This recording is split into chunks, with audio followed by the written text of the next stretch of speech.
You know the role of the Muslim women when it comes to the ummah, someone described it or gave it a very beautiful comparison. It's like the role of the archers in the Battle of Uhud. They were not in the forefront, they were not in the thick of the action, but they had the most important position. They guarded the army, and if they moved, the whole army would be uncovered and the whole army would be defeated. The archers, when they left out trying to get the spoils, the army was uncovered and it was defeated. But same thing, when you leave this most important position to go out for the spoils, to go out for the extra paycheck or something like that, you leave the army, you leave the ummah uncovered. So you're the silent heroes. You're the ones doing all the great work. You're the backbone and the structure. You're the ones who teach the children and teach the Muslim men courage and honesty and truthfulness and patience and perseverance and kindness and confidence in themselves. You're the one who will do that, not your babysitter and not the nursery school who will only teach them to sing nursery rhymes. And it's not the television who will raise your children, it's not the babysitter and it's not the daycare center. Allah Azza wa Jal honored you, the Muslim woman, and so do not allow anyone to dishonor you. Allah Azza wa Jal gave you this great honor. Allah Azza wa Jal commanded everyone to respect you. Everybody was commanded to respect you. Just from the normal men, from the average man, from the man in public, to not look at you, to lower their gaze, to not make you an object. So sisters in Islam, then you have a special place and you have a pivotal role. Allah Azza wa Jal has given you the greatest position and the greatest role in this ummah. And it's not the position of being a secretary or being this or being that, but it's being the one who is the backbone and part of the integral part of the success of this ummah and the strength of this ummah. So don't be ashamed of that. This great position Allah Azza wa Jal has given you. Your husband has been asked to honor you and to respect you, or commanded more correctly.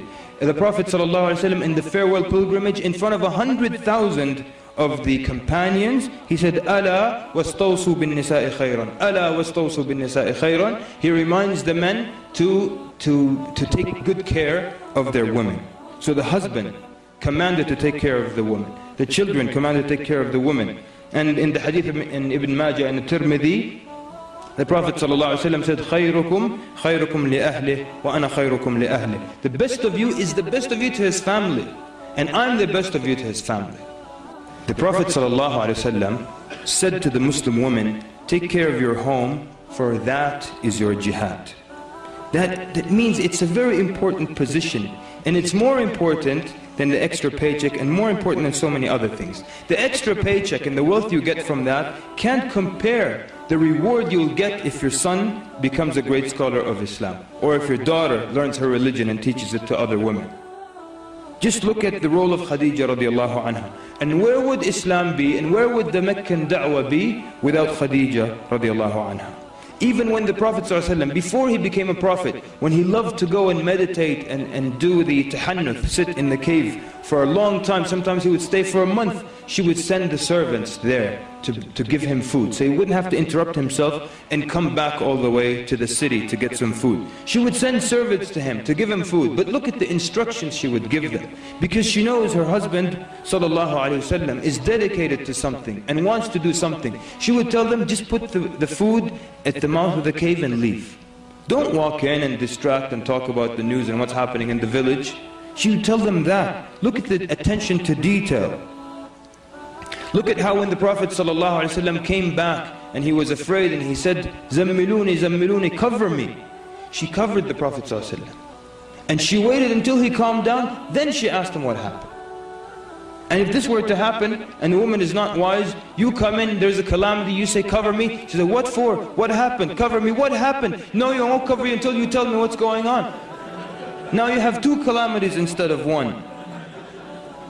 Look at her analysis when the Prophet ﷺ explained to her what happened. She immediately saw this can't be from the shaitan, it can't be from the jinn. She analyzed it quickly, that you are the Prophet of Allah. Why? Because of the goodness of the Prophet ﷺ. Ibn Athir mentions in his book Al-Kamil fi Tarikh how a Muslim woman was captured by the Romans in the city of Amuriya, and they tried to dishonor her, and some will tell you that they hit her. So she screamed out, "Wa mu'tasimah."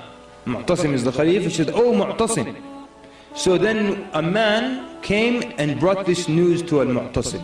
They said that he told him that a woman was hurt or injured or insulted by the kuffar, and she called your name, "Wa mu'tasimah." So he said, "Labbaik, I'm here at your call. I'm here to answer your call."